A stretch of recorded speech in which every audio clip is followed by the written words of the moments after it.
Hello students, welcome to YouTube channel of Gyan Tripti college. हमने अपने last lecture में BSc first year के paper second की यूनिट फर्स्ट शुरू करी थी। उसमें थोड़ा बेसिक वो वेक्टर था, जिसमें मैंने आपको कल वेक्टर का सम कंपोजिशन बताया था या फिर वेक्टर्स को कैसा जोड़ा जाता है। तो उसमें हमने तीनों करे थे।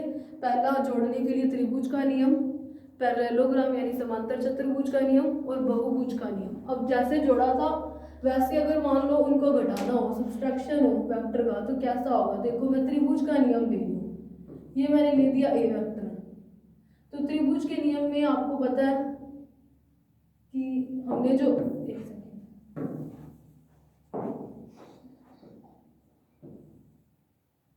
ये ले लिया ए वेक्टर और इधर मैंने यू लिया था बी वेक्टर।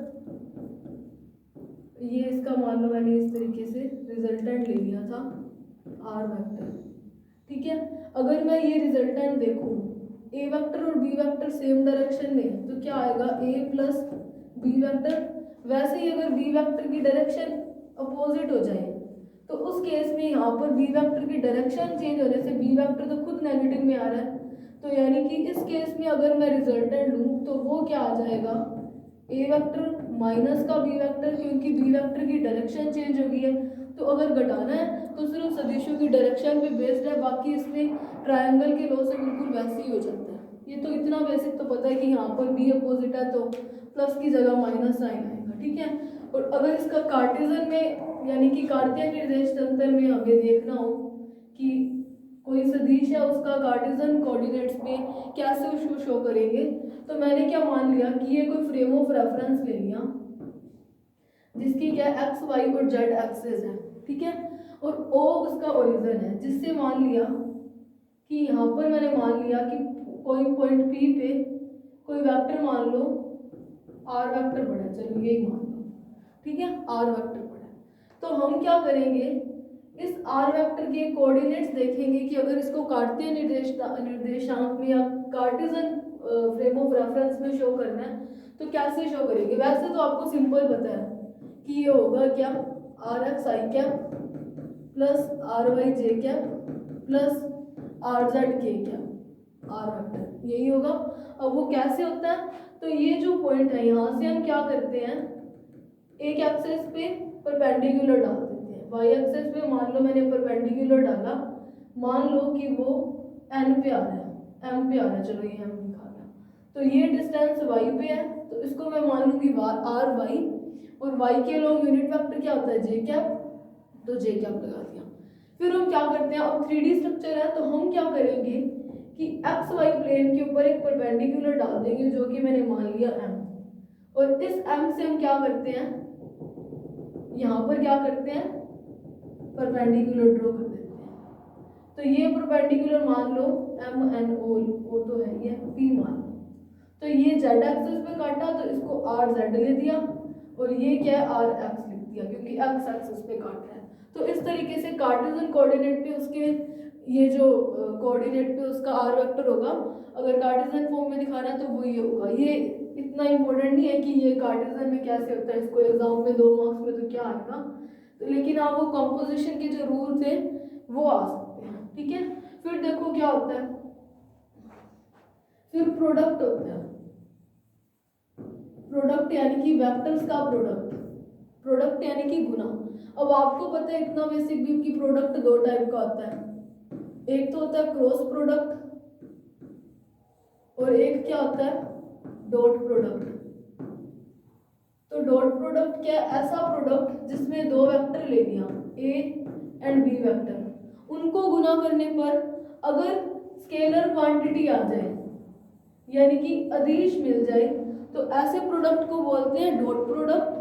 तो इसको कैसे शो करते हैं, डॉट से, ये डॉट प्रोडक्ट है तो डॉट लगा दिया। ऐसा गुणनफल जिसमें क्या हो जाए कि 2 वेक्टर्स को गुना करने पर अदिश राशि आ जाए, सदिशों को गुना करने पर, तो उसको बोलते हैं डॉट प्रोडक्ट या फिर अदिश गुणनफल।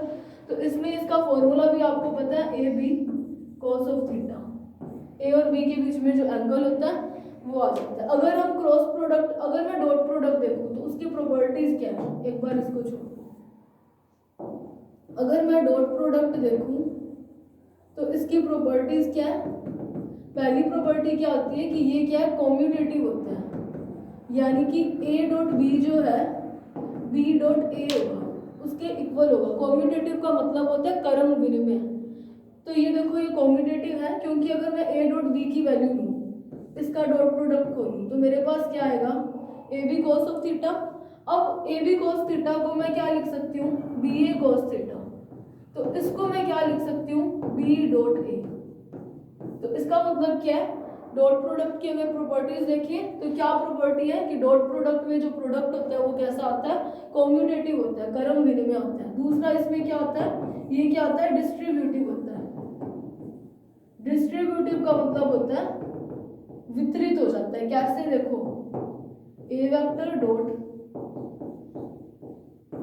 अगर ऐसा दिया हो तो डिस्ट्रीब्यूटिव का मतलब ए जो है वो बी के साथ और सी के साथ दोनों के साथ डिस्ट्रीब्यूट हो रहा है। वो कैसे हो रहा है, देखो हम क्या लिख सकते हैं, अगर मैं ये ब्रैकेट खोलूं तो ए का डॉट प्रोडक्ट बी के साथ प्लस ए का डॉट प्रोडक्ट क्या हो जाएगा, सी के साथ, ऐसा बनता है कॉम्यूटेटिव और डिस्ट्रीब्यूटिव है। तीसरी इसमें क्या चीज होती है, देखो अब देखो मुझे क्या पता है, ए डॉट बी क्या आता है, A B cos of theta. अगर ए और बी परपेंडिकुलर है उस केस में cos 90 होने से ए डॉट बी का प्रोडक्ट क्या आ जाएगा, 0।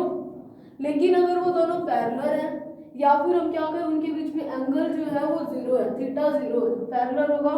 या फिर हम बोलते हैं कि if theta is 0, theta 0 degree कभी हो सकता है, चलो एक बार ऐसे ही लिख देते हैं, ए डॉट बी क्या आ जाएगा, ए बी का सिंपल मल्टीप्लाई हो जाएगा। अब थीटा 0 कैसे हो सकता है, देखो थीटा के 0 होने का तो एक ही हम बता सकते हैं, एक तरीका मान सकते हैं कि ए वेक्टर मान लो ये है, ए वेक्टर का ए वेक्टर के साथ ही प्रोडक्ट आता है, यानी कि ए डॉट ए करें तो इस केस में थीटा क्या हो जाएगा, 0।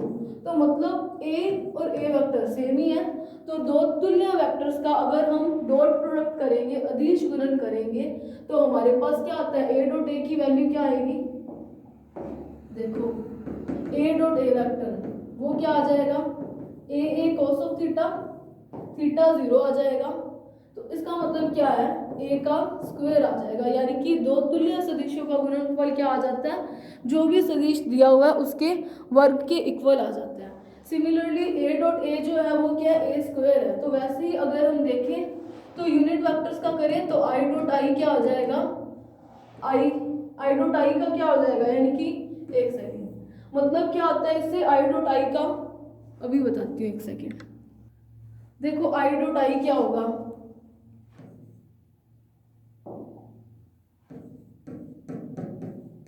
अब देखो आई है क्या, यूनिट वेक्टर है, तो इसको मैं क्या लिख सकती हूँ, 1। कैसे लिख सकती हूँ, यूनिट वेक्टर की वैल्यू तो एक ही होती है, सिमिलरली दूसरा भी 1 ही है, तो 1 और 1 का डॉट प्रोडक्ट क्या होगा, 1 आ जाएगा। अब अगर डॉट प्रोडक्ट करना हो, सिमिलरली जे का क्या आ जाएगा, 1, के कैप का भी 1 आ जाएगा। और फिर देखो अगर मैं आई का जे के साथ करूँ, आई का जे के साथ करूँ मैं डॉट प्रोडक्ट, तो देखो क्या आ जाएगा, जे और आई, एक्स और वाई एक्सेस के अलोंग यूनिट वेक्टर्स है। अब 3D में आपको पता है इनके बीच में ये क्या जो है, ये तीनों आपस में परपेंडिकुलर एक्सेस होते हैं। अगर परपेंडिकुलर है तो थीटा 90 होने से ये क्या हो जाएगा, 0 हो जाएगा। ठीक है, तो अगर हमें डॉट प्रोडक्ट खोलना हो तो वैसे ही आई जे 0 है तो जे के भी 0 है, जे आई भी 0 है, तो जैसा भी उल्टा जो भी होएगा इनमें उस तरीके से हो जाएगा ये वाली चीज। ठीक है, अब अगर हम इनका प्रोडक्ट करें तो देखो क्या आएगा, मैं एक सेकंड ये क्लियर करूंगा।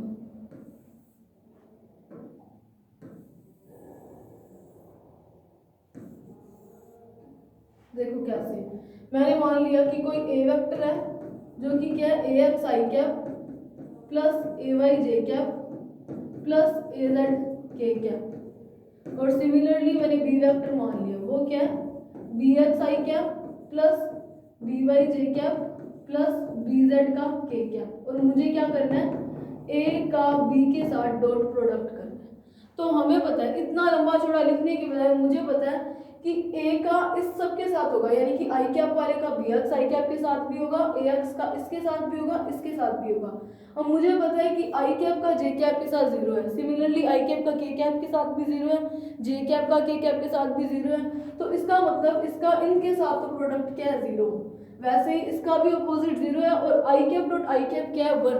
तो इतना तो आपको पता ही है कि मैं इसको डायरेक्ट लिख दूं तो भी कोई प्रॉब्लम नहीं आएगी।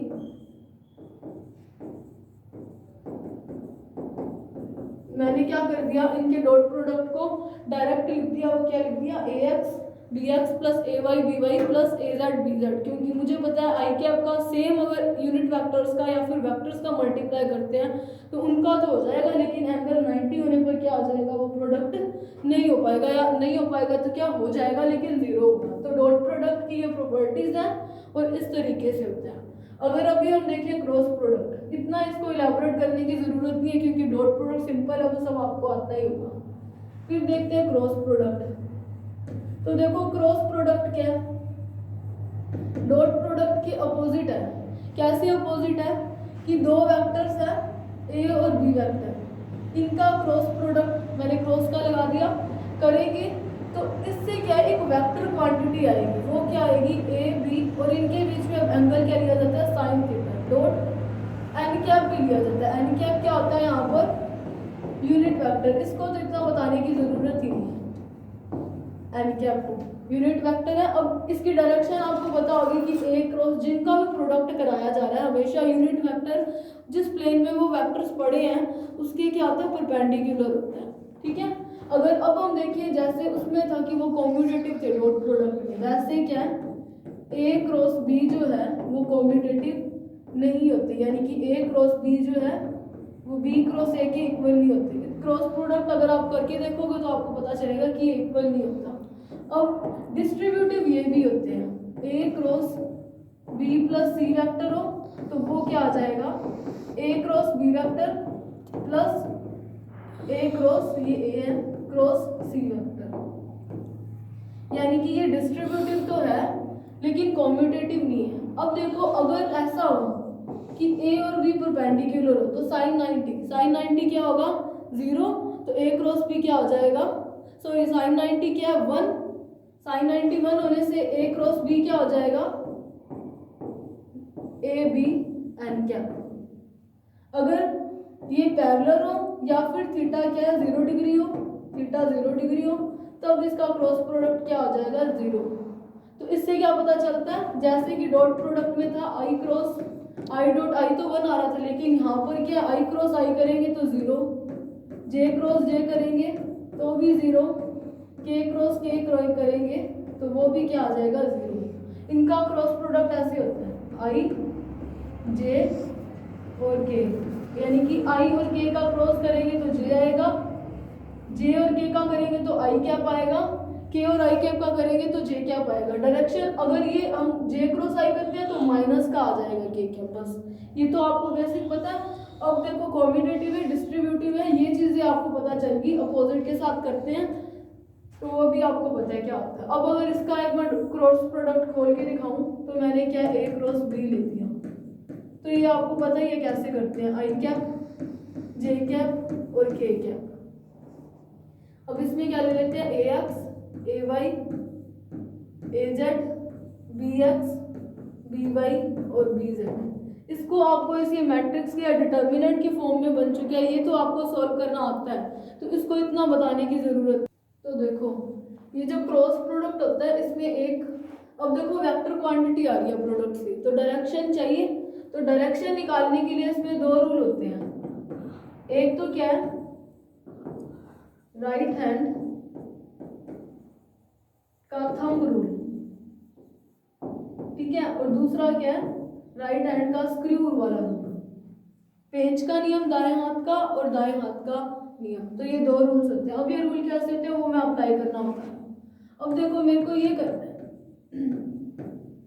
ए क्रॉस बी, तो देखो ए क्रॉस बी करना है तो मैं क्या ऐसे ले लेती हूँ कि ये है कोई ए वेक्टर और यहाँ पे मैंने ले दिया कि कोई बी वेक्टर है। मैं राइट हैंड के थंब रूल से कर रही हूँ। तो देखो मुझे क्या करना है, ए का बी के साथ क्रॉस करना है, तो राइट हैंड लिया, हम ए वेक्टर जिसका क्रॉस करना है पहले वहां पर रखेंगे और बी की ओर लेके जाएंगे। ये जो थंब बाहर की ओर आ रहा है वो बताएगा कि डायरेक्शन किस क्या होगी इनके क्रॉस प्रोडक्ट की। तो ए क्रॉस बी कर रहे हैं तो कर्ल कहाँ बी की ओर करेंगे और ये थंब बाहर की ओर आएगा, देखो ऐसे। तो डायरेक्शन इसकी ये होगी। अगर मुझे सिमिलरली क्या करना हो, बाहर की ओर होगी, परपेंडिकुलर ही होगी। ये बी क्रॉस है और ये क्या है, ए क्रॉस। मुझे बी का ए के साथ क्रॉस प्रोडक्ट करना है, ये करना है। फिर डायरेक्शन देखो क्या होगी। अब मैं बी पे रखूंगी, राइट हैंड रखना है, थंब मेरा अंदर की ओर जाएगा। अभी बी का ए की ओर, बी ए क्रॉस करें तो कर्ल ए की ओर होगा। तो इस तरीके से हाथ दिया और अंदर की ओर जाएगा। डायरेक्शन अपोजिट है, ये दोनों अपोजिट हो रहे हैं तो डायरेक्शन भी अपोजिट है, ठीक है। अब इसी की तरह मैं स्क्रू रूल करूं तो देखो क्या है, ए को बी की ओर करना है। यहाँ पर मान लो स्क्रू रख दिया मैंने, तो ए से बी की ओर जा रहा है तो हम इसको इस तरीके से कर्ल करेंगे। तो ये क्या डायरेक्शन है, एंटी क्लॉकवाइज। अगर डायरेक्शन एंटी क्लॉकवाइज है तो देखो क्या आ जाएगा, ये पेंच से आपको पता चलेगा, डायरेक्शन से पता चलेगा। अब अगर पेंच अंदर की ओर जा रहा है, वो जो स्क्रू लिया है, तब तो परपेंडिकुलर अंदर की ओर होगी, और अगर बाहर की ओर है तब क्या होगा, परपेंडिकुलर बाहर की ओर। तो इसमें बस ये डायरेक्शन का ध्यान रखना कि ए से बी की ओर जा रहे हैं तो कर्ल में बी की ओर कर्ल करोगे, और स्क्रू की डायरेक्शन भी कैसे करोगे, जिससे आप लेके जा रहे हो, ठीक है। अब पेंच बाहर की ओर आ रहा है तो परपेंडिकुलर बाहर की ओर, पेंच एंटी क्लॉकवाइज में बाहर की ओर आता है, क्लॉकवाइज में अंदर की ओर जाता है, ठीक है। सिमिलरली बी क्रॉस ए कर रहे हो तो बी से ए की ओर आने के लिए यहाँ पे जो पेज है उसको इस तरीके से घुमाओगे कि ए की ओर आए, तो ये क्या क्लॉकवाइज डायरेक्शन में आ जाएगा। तो क्लॉकवाइज क्या अंदर की ओर जाएगा।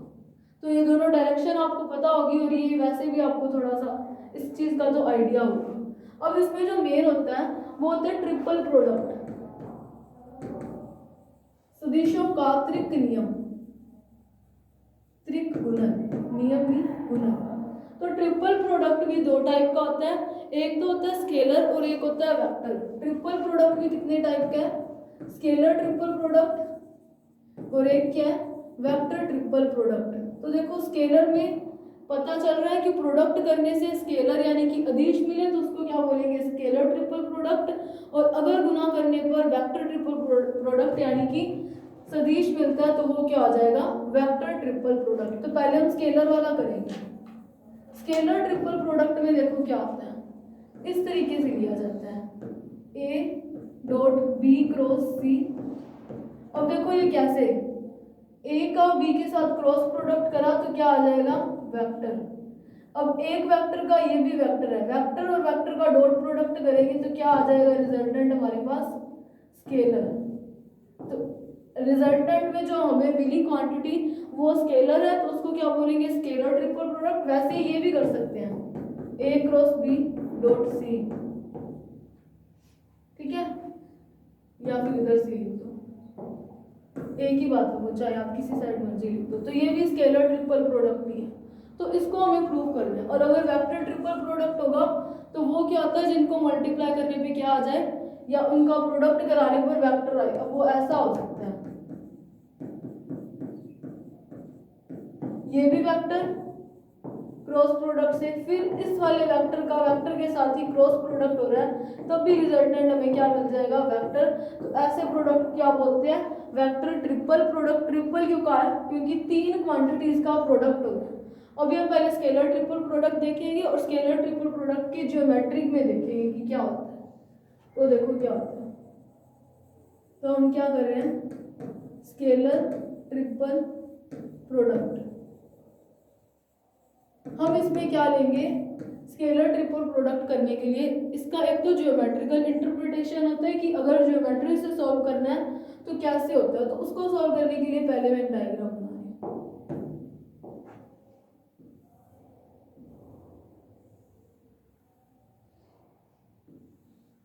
ये जो डायग्राम है, ये जो है अगर हम पैरेललोग्राम का 3D में करेंगे तो वो किस तरीके का बनता है, तो वो क्या बन जाता है, पैरेललोपाइड बन जाता है, यानी कि एक बहुषटफलक बन जाता है। इसमें 6 साइड्स हैं, तो इस तरीके से हम इंटरप्रिटेट करेंगे इसको ज्योमेट्रिकली। देखो कैसे करेंगे, मैंने क्या ले लिया कि ये जो है ए वेक्टर है, ये मैंने ले लिया बी वेक्टर है, और ये मैंने ले लिया सी वेक्टर, ए बी और सी वेक्टर, ठीक है। तो जब स्केलर का ट्रिपल प्रोडक्ट होता है कराते हैं तो जो प्रोडक्ट मिलता है यानी कि गुना करने पर हमें क्या मिलता है, ये जो ज्योमेट्री है इसका वॉल्यूम मिलता है। तो कैसे मिलता है वो देखते हैं। ये क्या है, ए क्रॉस बी, मुझे पता है मैं क्या कर रही हूँ, C dot A cross B, ये भी स्केलर ट्रिपल प्रोडक्ट ही है। आप इनकी डायरेक्शन यहाँ पे ए बी सी इस तरीके से लिख दोगे तो इन बेस ये जो हमने ये जो आधार लिए है, ये वाला जो है, ये वाला जो स्पेस है, ये जो एक साइड है उसको क्रॉस प्रोडक्ट में लिख देना। तो आप कैसा मर्जी इनको एबीसी के फॉर्म में लिख देना, लेकिन ये चीज याद रखना कि ये जो बेस है उसको यूं क्रॉस प्रोडक्ट में लिखना है, ठीक है। तो ये क्रॉस प्रोडक्ट में है। अब मैंने बोला था कि जब दो वेक्टर्स का क्रॉस प्रोडक्ट करते हैं तो क्रॉस प्रोडक्ट क्या होता है, A B sine of theta और एन कैप, यही आएगा अगर एंगल थीटा ले रहे हैं तो देखो हम क्या करेंगे, और क्या था वो जो एन कैप यूनिट वेक्टर था वो जिन वेक्टर्स का प्रोडक्ट करा रहे हैं उसके क्या होता है, परपेंडिकुलर होता है। तो इस डायरेक्शन में क्या आ जाएगा मेरे पास, ए क्रॉस बी का प्रोडक्ट यही आएगा अगर परपेंडिकुलर है। तो मैंने मान लिया कि उसने यहाँ पर क्या अल्फा एंगल बनाया, ठीक है। तो वॉल्यूम जो है, अगर मैं ए का क्रॉस बी से प्रोडक्ट कर रही हूँ, दो सिमिलर जैसे मीटर मीटर ले लो, मीटर और मीटर को मल्टीप्लाई करते हैं तो मेरे पास मीटर आता है, यानी कि मीटर का स्क्वायर आता है, यानी कि ये किसको शो कर रहा है, एरिया को। तो मैं अगर इस वाले का, ये जो मैंने एक बेस लिया है, ये वाला जो चीज है इसका अगर मैं देखूं एरिया, तो वो क्या हो जाएगा, ए और बी का क्या हो जाएगा, प्रोडक्ट हो जाएगा, यानी कि ये वाली चीज हो जाएगी एक टाइप से, ये एरिया को शो करेगा आधार के। अब मुझे क्या चाहिए, एरिया मुझे मिल गया। मुझे क्या पता है कि इनका जब स्केलर में ट्रिपल प्रोडक्ट कराते हैं तो वो क्या मिलता है, इस ये जो षटफलक लिया है इस पूरे के षटफलक के वॉल्यूम के इक्वल होता है। तो मुझे एरिया मीटर स्क्वायर है, अगर मैं उसका मीटर के साथ मल्टीप्लाई कर दूं यानी कि हाइट के साथ, तो क्या आ जाएगा मेरे पास, वॉल्यूम आ जाएगा। तो सी को हाइट की फॉर्म में लिखना है मुझे, ठीक है। तो मुझे इतना तो पता है, ए क्रॉस बी, मैंने सी यहाँ पे लिख दिया एक बार, कोई फर्क नहीं पड़ेगा, आप सी चाहे इधर लिख दो। तो हाइट मुझे पता है कि अगर मैं इसकी हाइट लूं तो वो इतनी हो जाएगी हाइट, ये हाइट ही होगी। तो देखो अगर ये हाइट है तो मैं क्या करती हूँ, इसने थीटा एंगल बना रखे हैं सी वेक्टर ने, तो इसका मतलब ये वाला जो चीज होगा, अगर मैं इसको कंपोनेंट्स में डिवाइड करूं, मुझे हाइट से मल्टीप्लाई करना है। मैं क्या कर ले, यहाँ पे लिख देती हूँ पैरेललोपाइड का वॉल्यूम, या फिर आप चलो रहने तो यही लिख दो triple product, scalar triple product. तो देखो स्केलर ट्रिपल प्रोडक्ट क्या आएगा मेरे पास, मुझे क्या पता है वो होगा क्या, ये जो स्ट्रक्चर बनाई है इसको बोलते हैं षटभुज या षटफलक, इसका एरिया होगा। तो यानी कि मैं क्या लिख सकती हूँ, सॉरी वॉल्यूम होगा आधार का क्षेत्रफल इनटू मैं अगर हाइट h कर दूं तो मेरे पास निकल आएगा ये वाली चीज। तो आधार का क्षेत्रफल ये जो है तो एक समांतर चतुर्भुज के टाइप में बन रहा है ना, ये देखो ये वाली चीज, ये वाला अगर मैं इसको अलग से लिखूं तो इस तरीके से। और पैरेललोग्राम जो है या जो समांतर चतुर्भुज है उसका क्षेत्रफल का फॉर्मूला ये होता है, ये क्या होता है, समांतर चतुर्भुज का क्षेत्रफल, इसको मैंने यूं लिख दिया, इसका एरिया। अगर मुझे ट्रायंगल का एरिया चाहिए तो वो क्या होता है, हाफ ए क्रॉस बी। ये फॉर्मूले तो आपको पता होंगे, त्रिभुज का क्या होता है, हाफ इंटू आधार इंटू ऊंचाई, तो वहां पर हमने ए क्रॉस बी लिख दिया। और अगर इसका करते हैं तो क्या होता है, आमने सामने वाले ये जो आसन भुजा है उनका मल्टीप्लाई होता है, तो हमने क्या कर दिया, उनका क्रॉस प्रोडक्ट कर दिया। तो देखो बेस का मैं क्या लूंगी, इसका प्रोडक्ट, तो मैंने बेस ले दिया, ए और बी का अगर मैं क्रॉस प्रोडक्ट कर रही हूँ तो क्या आएगा, ए बी साइन थीटा, यही आएगा अगर एंगल थीटा है तो। फिर मैंने क्या हाइट लेनी है, तभी एरिया वॉल्यूम निकलेगा इनटू हाइट, हाइट h देखो क्या हाइट ये है मेरे पास प्रॉपर देखो, तो ये सी वेक्टर है, ये क्या है अल्फा बना रहा है इधर, तो इसको मैं क्या लिख सकती हूँ, सी कॉस अल्फा। तो यहाँ पे मैं क्या लिख सकती हूँ, ये क्रॉस प्रोडक्ट नहीं है, ये इनटू है, ठीक है, ये सिंपल का इनटू है, इसको क्रॉस प्रोडक्ट मत समझ लेना। तो हाइट मेरे पास क्या आया, सी कॉस ऑफ अल्फा। और मुझे पता है ए बी साइन थीटा क्या होता है, ए क्रॉस बी, यही होता है। सी cos अल्फा को मैं इस साइड लिखूं या कहीं भी लिखूं उस चीज़ से कोई फर्क नहीं पड़ेगा, तो मैंने इस साइड लिख दिया। अब मुझे पता है कि ये सी जो है ये भी cos अल्फा कब आता है, जब हम डॉट प्रोडक्ट कराते हैं। तो इसका मतलब मैं क्या लिख सकती हूँ, C dot A cross B, ये लिख सकती हूँ। और यही क्या है, ट्रिपल प्रोडक्ट ऑफ स्केलर्स। ठीक है, ये तो ज्योमेट्रिकली होता है। अब दूसरा हम क्या करते हैं, इसका सिंपल ट्रिपल प्रोडक्ट करें तो वो देखो क्या आएगा। सिंपल मुझे पता है ए, मुझे क्या करना है, ए क्रॉस बी करना है, वो करते हैं I cap J cap K cap A X B X A Y A Z B Y और बी जेड। तो ए क्रॉस बी मेरे पास क्या आ जाएगा, इस साइड लिख देती हूँ। देखो क्या आएगा, अगर मैं आई कैप के रिस्पेक्ट लूँ तो A Y B Z minus B Y A Z I cap plus J cap का करते हैं तो ये जे वाली छोड़ करके इनका multiply minus this B X A Z minus A X B Z J cap plus K cap का करती हूँ तो देखो क्या आएगा, A X B Y minus A Y B X. तो ये मेरे पास क्रॉस प्रोडक्ट आ गया। मुझे क्या करना है, ए क्रॉस बी का सी के साथ क्या करना है, डॉट प्रोडक्ट करना है।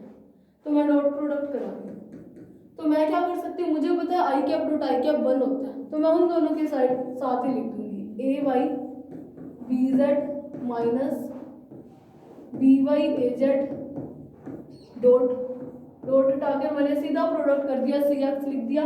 और मुझे पता है कि सी वाई जे कैप का अगर मैं आई कैप के साथ करूँगी तो 0 आएगा, तो वो मैं लिख नहीं रही। सिमिलरली आई कैप वाले के सी एक्स आई कैप का अगर मैं इसके साथ मल्टीप्लाई करूँगी के कैप के साथ तो आई डॉट के हो जाएगा, वो भी क्या हो जाएगा 0, तो वो भी नहीं लिखा। इसका मतलब क्या है, आई कैप वाले का आई कैप के साथ और जे कैप वाले का जे कैप के साथ, के कैप वाले का के कैप के साथ प्रोडक्ट होगा। तो मैंने वो लिख दिया अभी, B X A Z minus A X B Z C Y J cap का plus A X B Y minus A Y B X into C Z. ये प्रोडक्ट तो आपको करना आता है इसीलिए मैंने शो नहीं किया, मैंने डायरेक्ट लिख दिया। अब देखो ये जो होता है वो क्या चीज़ बनती है, एक सेकंड रुको, C X C Y C Z A X B Y B Z A Y और ए जेड, ये क्या है, सारणिक या फिर डिटर्मिनेंट है। तो देखो क्या होता है, इधर मैं लिख रही हूँ। अब आपने 12th में डिटर्मिनेंट को सॉल्व करना सीखा है मैथ्स में, तो देखो डिटर्मिनेंट आपने 12th में सॉल्व करनी सीखी है। तो कैसे सॉल्व करते हैं, ये वाली लाइन हटा करके इन दोनों का मल्टीप्लाई में इनटू दिस, ये वाली टर्म बनेगी। वैसे ही इसको हटा करके इनका मल्टीप्लाई इनटू सी वाई, ऐसा ही कुछ बनेगा। यानी कि अगर मैं इस चीज़ को, ये मेरे पास बना है, ये तो मुझे पता है कि क्रॉस और डॉट प्रोडक्ट खोल के आया है, इसको मैं इस डिटर्मिनेंट की फॉर्म में लिख सकती हूँ। मतलब मुझे अगर ऐसा कुछ करना है तो मैं इस डिटर्मिनेंट को सॉल्व करूँ तब भी मेरे पास सेम रिजल्ट आएगा जितना कि इनको सॉल्व करने से आया। अब 12th में आपने डिटर्मिनेंट पढ़ी है तो इसको मुझे इतनी बताने की ज़रूरत नहीं है, इसीलिए मैंने डायरेक्ट लिख दिया। अब ध्यान रखना, जिस चीज़ का प्रोडक्ट डॉट कर रहे हो उसको पहली लाइन में लिखना है।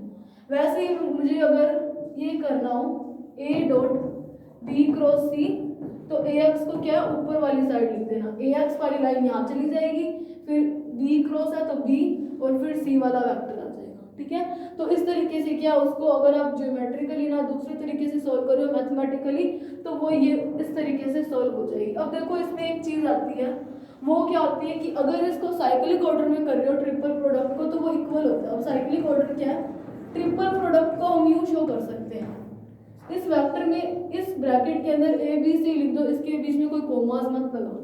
तो ये किसके, इसको क्या लिख सकते हैं हम, ए डॉट बी क्रॉस सी। अब साइक्लिक ऑर्डर का मतलब क्या है कि मैंने ए का पहले डॉट प्रोडक्ट किया, अब मैं क्या करती हूँ, बी का डॉट प्रोडक्ट कर देती हूँ। साइक्लिक ऑर्डर मतलब बी के बाद मेरे पास क्या है, सी आर है, तो सी को लिख दो, फिर जो बचा हुआ है ए वो लिख दो। इसको क्या बोलते हैं, साइक्लिक ऑर्डर या चक्रीय क्रम जिसमें ये चल रहा था। ए के बाद बी था, बी के बाद सी था, तो ए बी सी। अब मैं बी को पहले ले रही हूँ, तो बी सी फिर ए, अगर मैं सी को पहले लूँ तो सी के बाद मेरे पास क्या आएगा ए और बी, यानी कि इसको मैं क्या लिख सकती हूँ C dot A cross B. तो ये सब क्या है इक्वल होते हैं साइक्लिक ऑर्डर में चले।